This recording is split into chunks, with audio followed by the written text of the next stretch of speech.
السلام علیکم ورحمۃ اللہ تعالی وبرکاتہ۔ الحمد للہ منشئ الخلق من عدم ثم الصلاة علی المختار فی القدم۔ حضرات محترم،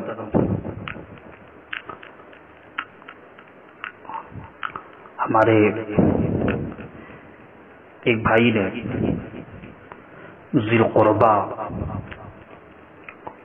یتیم، مسکین، فقیر کسے کہتے ہیں، گزارش کی تھی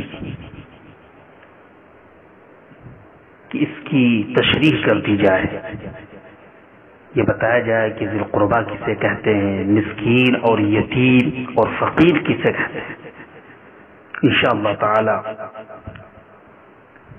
آج کے درس میں ذی القربا، یتیم، مسکین اور فقیر کی تشریح کی جائے کہ فقیر کسے کہتے ہیں، مسکین کسے کہتے ہیں، ذی القربا سے مراد کیا ہے، یتیم کسے کہتے ہیں۔ دیکھیے، ذی القربا انہیں کہتے ہیں کہ جن کا رشتہ ماں باپ کے ذریعہ ہو، جن کا رشتہ ماں باپ کے ذریعہ ہو، ماں کے ذریعہ ہو، باپ کے ذریعہ ہو، اسے ذی القربا کہتے ہیں، اور اسے ذی رحم بھی کہتے ہیں، ذی القربائی کو ذی رحم بھی کہتے ہیں۔ اور یہ تین طرح کے ہیں، ایک تو وہ ہیں جو باپ کے قرابت دار ہیں، یعنی جن سے ہمارا رشتہ جو جڑا ہے وہ بس صرف باپ کی وجہ سے جڑا ہے، باپ کے ذریعہ جڑا ہے، جیسے دادا، دادی، اور دوسرا ماں کے ذریعہ۔ دوسرے قسم کے لوگ وہ ہیں کہ جن سے ہمارا جو رشتہ جڑا وہ ماں کے ذریعے جڑا، جیسے نانا، نانی۔ اور تیسرے قسم کے وہ لوگ ہیں کہ جو دونوں کے قرابت دار، یعنی جن سے ہمارا جو رشتہ جڑا ہے، جن سے جو ہمارا رشتہ ہوا وہ ماں اور باپ دونوں کے ذریعہ ہوا۔ تو قرابت دار، ذی القربا یا ذی رحم کہہ لیں، یہ تین طرح کے ہوئے۔ ایک تو وہ ہیں کہ جن سے ہمارا رشتہ باپ کی وجہ سے ہوا،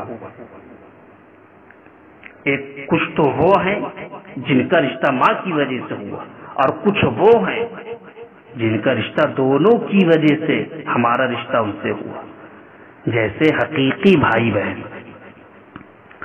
اب ان میں سے تین قسم ہو گئے، اب ان میں سے جس کا رشتہ قوی ہوگا اس کا حق مقدم ہوگا۔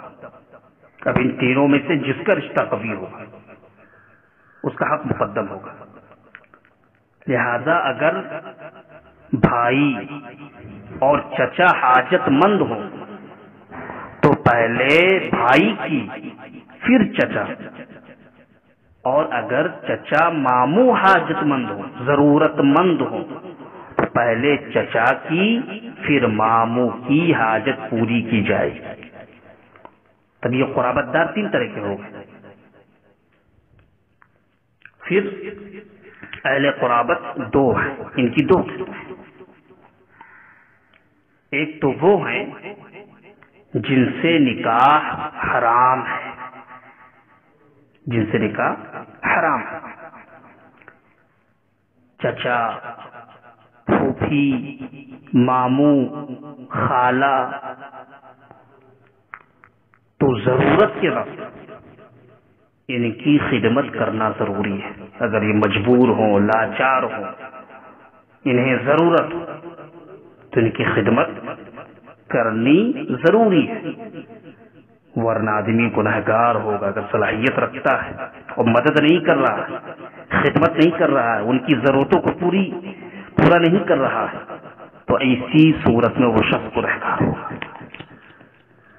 اور دوسرے وہ لوگ ہیں جن سے نکاح حلال ہے،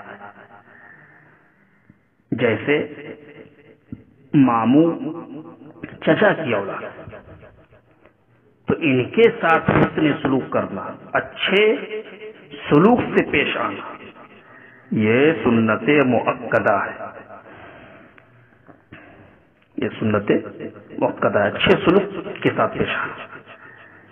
تو یہ مختصر سی تشریح تھی ذی القربہ کے تعلق سے، قرابت دار کے تعلق سے، ذی رحم کے تعلق سے۔ اب یتیم کا معنی سمجھتے ہیں۔ دیکھیے یتیم قرآن میں بھی اس کا استعمال ہوا لفظ آیا، یتامہ اس کی جمع یتامہ ہے، اور حدیث شریف میں بھی اس کا ذکر ہے۔ یتیم کہتے کسے ہیں؟ یتیم انسانوں میں جس کا باپ نابالغی میں مر جائے، نابالغی میں باپ مر جائے، تو اس بچے کو یتیم کہتے ہیں۔ اور جانوروں میں وہ بچہ جس کی ماں نہ ہو، اور جانوروں میں وہ بچہ جس کی ماں نہ ہو، تو اس کو یتیم کہتے ہیں۔ اب اگر کوئی بچہ یتیم ہے، اگر کوئی بچہ یتیم ہے، تب اس کے جو قرابت دار ہیں، رشتہ دار ہیں، تب اس یتیم کے تعلق سے ان کے رشتہ داروں پر، قرابت داروں پہ کیا ذمہ داری بنتی ہے؟ پہلی ذمہ داری تو یہ ہے کہ وہ اس کی مال کی حفاظت کرے، اس کی خبر رکھے، علم و ادب سکھائے۔ یہ ان کے قرابت دار پر، اس یتیم کے قرابت دار پر ضروری ہے۔ اور دوسرا یہ کہ کسی طرح اسے ایذا نہ دے، تکلیف نہ دے، یہ سب پر لازم ہے۔ تو یہ یتیم کی مختصر سی تشریح۔ اب مسکین، اس کی جمع مساکین ہے، اس کا بھی ذکر قرآن و حدیث میں ہوا، مساکین آیا ہے، تو مسکین کی جمع مساکین ہے۔ اور مسکین کہتے ہیں ایسے شخص کو، ایسے فرد کو جو مال کا بالکل مالک نہ ہو، جو مال کا بالکل مالک نہ ہو، ایسی کو مسکین کہتے ہیں۔